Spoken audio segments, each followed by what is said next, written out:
Today we have the most popular face of the Indian television screen, Mr. Rajdeep Sardesai with us. He is the consulting editor of India Today Group and leading news anchor. I think Rajdeep needs no introduction. He is a very popular face, and I want to welcome him for this interview. Thank you very much for having me in your wonderful state of Kerala. Always a pleasure to be here. To be here in Thiruvananthapuram with you and journalistic friends has been very special. Thank you. You love Kerala, I think, because you said what Kerala think today, India thinks tomorrow. You know, why you have made that statement? You know, over the years when I have come to Kerala, what has always struck me is this is a unique place where people from different communities live in relative harmony. And you know, the unique culture of Kerala, therefore, where Hindus, Muslims, Christians have almost celebrate a shared cultural heritage. I want this to be the real idea of India. This is what makes India special. So that's why I say, if we can all embrace the kind of shared cultural heritage of Kerala and rise above religious identities to see ourselves as Indians first, you know, Kerala is a role model for the rest of the country. Plus, on key issues like health and literacy, which I believe are the challenges of the future, Kerala is a step ahead of the rest of India. So that's why what Kerala thinks today, India must think tomorrow. What will be the future of India? Will it be a secular India or a Hindu Rashtra? In India, I believe the celebration is that, you know, you will have Eid one day, you will have Diwali the next day, and you will have Christmas the third day. And we will all celebrate these festivals with a sense of oneness, of a joy in being Indian. You know, that to my mind, we live and let live. I always say Indian secularism is about allowing people, is about tolerance and mutual respect for each other. You are a Christian, celebrate Christmas, I will share in your joy. I am a Hindu, I will celebrate Diwali, you share in my joy. And together we have, and Onam, your great festival, is an example of that. You know, in Onam, I don't think, you know, it's a festival of Kerala at the end of the day. And I think all castes and creeds, all castes, creeds, communities celebrate it. Now, I believe that should be the way, that should be our template to see secularism. And unfortunately, politicians have played vote bank politics. And because of vote bank politics, and because they have at times tried to, dare I say, embrace extreme opinion rather than the ordinary common folk, that's why we have got caught in these religious identity. But I remain hopeful that India will, the idea of India will triumph.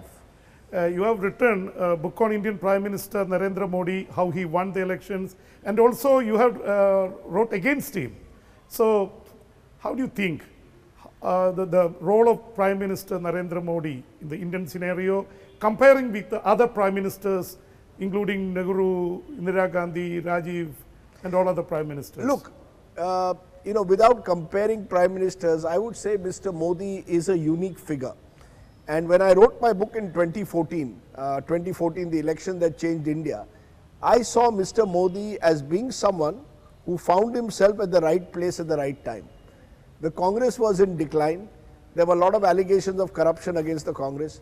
People were looking for a strong leader, someone who will say, I'll fix India, I'll bring Achhe Din, good days.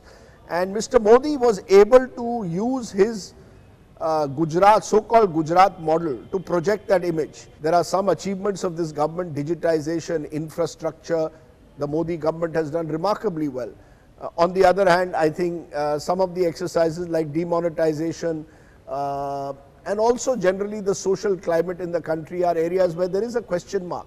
You know, I don't think we have been able to resolve certain critical economic issues. So the jury is still out whether this strong man has fully brought in Achhe Din or good days, or whether it's a mixed record.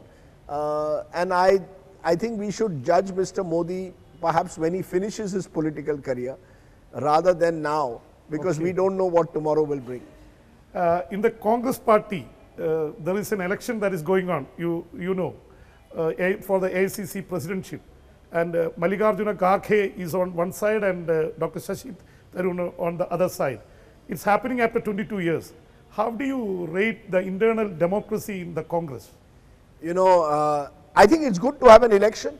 I think every political party should encourage some element of internal democracy. Most of our parties have no internal democracy. But is it really internal democracy?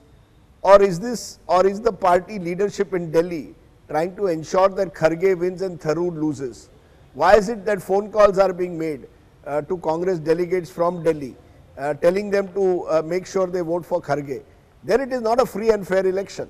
And I think Shashi Tharoor deserves to be complimented that he has taken up the challenge. He has walked the talk. You know, all other leaders were saying, yes, we need change in the Congress, we need elections. But Tharoor is actually contesting an election which I think he knows he is going to lose.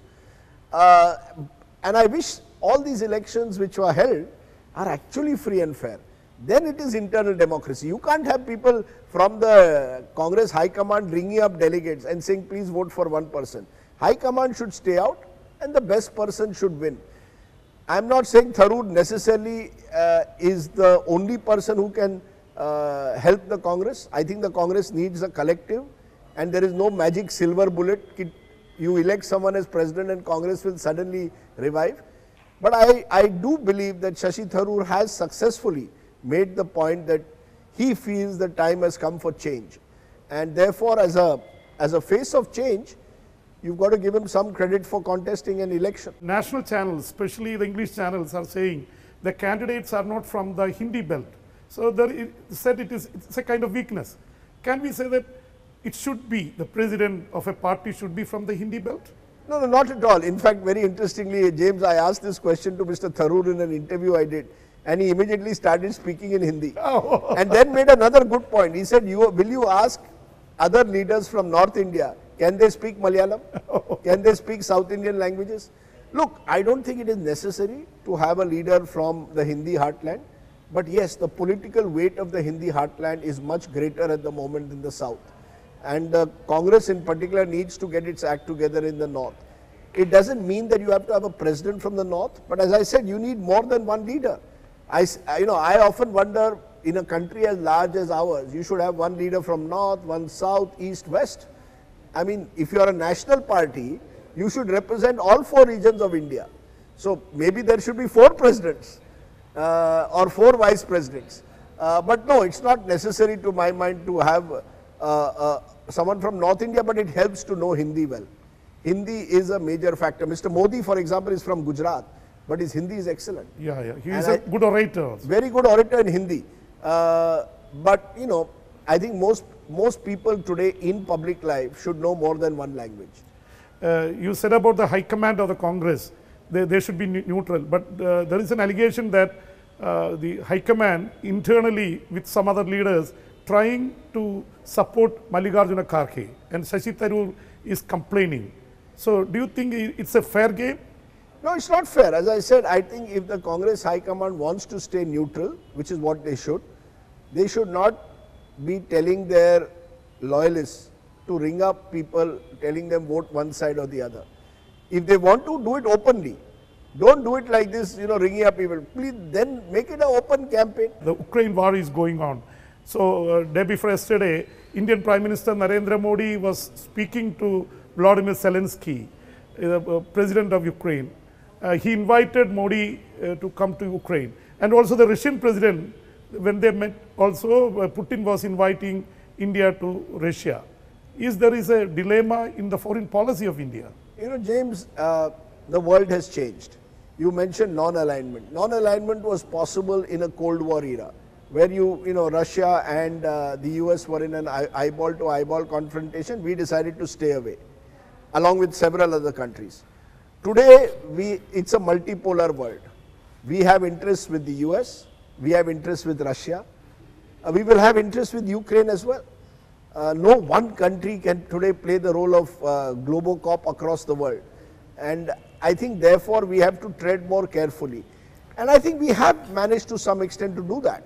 I think we have sent out a strong message to Russia that, war is not the way forward. Maybe we could have done a little bit more in standing up for the clear violations of human rights that are taking place in the war.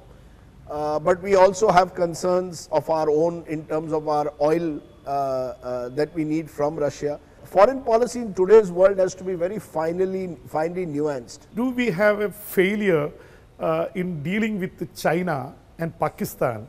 Because now we are maintaining an army in the border and we are having a big conflict with China. And the global scenario, is it good to fight with China? You know, China is the elephant in the room. You know, the fact is for us, that is our topmost foreign policy security concern today. The fact is Chinese are in Ladakh. There is still no clarity as to the extent to which the Chinese are in areas which we call our own in Ladakh. There are already villages in Arunachal Pradesh where there has been a Chinese presence detected. We have Chinese concerns in several areas, Depsang, other areas which are still not resolved. I think we need to find a way to be able to deal with China. You see, when Mr. Modi first came to power, he was sitting nicely on a, you know, it seemed to be Hindi Chini bhai bhai again, hugging President Xi. Yeah, they were on a swing in Ahmedabad, yeah. And you know, it appeared Mahabalipuram also. Mahabalipuram, they had a summit. So it appeared that India was, was reaching out to China, and a new warmth was there. That warmth is followed by the chill in Ladakh, and what happened in Galwan. So you know, where our soldiers lost their lives. Now, since then, there was suddenly a call, let's boycott Chinese goods. So from hugging each other to boycotting Chinese goods, you are going from one extreme to the other. We need to have a more practical, pragmatic approach towards China. We need to draw some red lines as to what is acceptable and what is not. And I think China remains our biggest concern. And I still think that the Modi government needs to tell us exactly what is going to be their consistent policy towards China. Mr. Narendra Modi was moving closely with Donald Trump, the president of US. Yes. And did China have a suspicion that India is going more closer to US? Is this the reason for the real? I don't think is this the real problem? No, I don't think so. I think China and Pakistan have now a relationship which is beyond, which is beyond the normal good relations between two countries. They are strategic partners. China sees Pakistan almost as one of its main allies. Yeah. Always they had in the neighborhood. They are using Pakistan to in a way act as a check on India, and using Pakistani territory as well to build their own sort of strategic depth in the area. So I think that is the concern, this China-Pakistan axis that still exists. I think we are going to have to work out what is our consistent policy towards dealing with China and the Chinese-Pakistani axis, and draw some red lines in the sand, and then if necessary, as we have done rightly, seek support from the US, from Australia, Japan, part of Quad, create our own regional strategic alliances to counter the Chinese dominance in the area. Coming back to the national scenario, the state election, many state elections are coming, and 2024, the national elections are coming. How do you see the possibilities of Narendra Modi and the opposition? Look, maybe the Congress too. I still believe that Mr. Modi is the dominant figure of Indian politics. He is Neta number one. And because Indian elections, general elections, national elections have become presidential, we are not voting for our MLA anymore. We are voting for who we want to become Prime Minister of the country. Mr. Modi is able to put his leadership in front. I am a strong leader. And the opposition appears divided by contrast. There appears to be no one leader that the opposition has. And the opposition has too many contradictions between them. Kejriwal will not sit in the same room as the Congress. Congress and Mamta cannot shake hands with each other. KCR will fight with the Congress. You see, the Congress is also the elephant in the room. The Congress, until the Congress revives, the opposition will never fully revive, because the Congress is the biggest party in the opposition even today. And the regional parties may be strong in their own states, but they are unable to become national parties. You know, KCR wants to become a national party now. It's very difficult. Mamta wanted to become national party last year. Again, she found it difficult. So you will have a lot of regional players. So in state elections, BJP will find it not so easy. But in a general election, because of the divided opposition, I think the BJP still remains the party number one by some distance. And therefore, 2024, as of today, they remain the front runner. Whom do you think will be a real opponent for Modi or BJP in the coming years? Arvind Kejriwal, Mamata Banerjee, Nitish Kumar, or Rahul Gandhi? Difficult question. I say actually the real fight at the moment, James, is kaun banega challenger. Who will become the challenger? All of these people want to Modi challenge. is there. Yeah, Modi is all of the them want to challenge Mr. Modi. Nitish Kumar, you know, in his own state, his popularity has gone down in Bihar. Mamata Banerjee is the only woman chief minister in the country. She's very strong even now in Bengal. But as we saw when she tried to expand into Goa, into other parts of the country in the northeast, she hasn't found it easy. Rahul Gandhi is still a mystery. He's going on a Bharat Jodo Yatra. It's a good thing to be out on the street. That's the way forward. Why he is a mystery? He's a mystery because after almost 2 decades in politics, we still don't know whether he is committed to doing politics doing electoral politics, power politics. He still seems to be someone who is not keen on power politics. You know, it's almost like he wants to be out of this power political game. He doesn't want to be Congress president, doesn't want to get into the day-to-day organizational work of the party, but wants, in a way, all the other powers of being a member of the Gandhi family. So it's power without responsibility. Now Rahul Gandhi has to decide at some stage. You see, once the yatra is over, how will you then build into an election? You see, elections, James, are not won by yatras only. Yeah. You have to do booth level management. There are 10 lakh booths in the country. How will you manage how is your organization going to become robust? So I think that is the Congress's challenge. Kejriwal is someone one has to look at carefully in the years ahead. He is building himself slowly but surely. He's only 50 now. He's only 50. He won Delhi. His party won Punjab. Now he's making an effort in Gujarat. I don't think he will get many seats there, but he's creating a narrative there, and he is slowly but surely trying to occupy spaces vacated by the Congress. Whether he can also build an organization that can rival the BJP, because the BJP's biggest strength is not just Mr. Modi, it's the party machine. They have a party machine where in every district in the country today the BJP has a proper office. It has workers at the ground level at almost every booth, and constant communication taking place at all levels in the party. No other party can match the BJP in terms of its organization. So therefore I feel all these challengers have to first see how are they going to build an organization that can compete with the BJP. Only then I think can they challenge Mr. Modi. One last personal question. You are a son of a legendary cricketer, Dilip Sardesai, and you are also a big cricketer. I played combined universities. I was in the India under-19 squad, but I was never, at the end of the day, only 11 people can play for India. My father was good enough. Yeah. So you turned to journalism. Are you happy with your 3 decades of journalistic activity? You know, James, must be honest, I wish I had my father's cricket talent. Yeah. My father is the only Goa-born cricketer to play for India in all these years.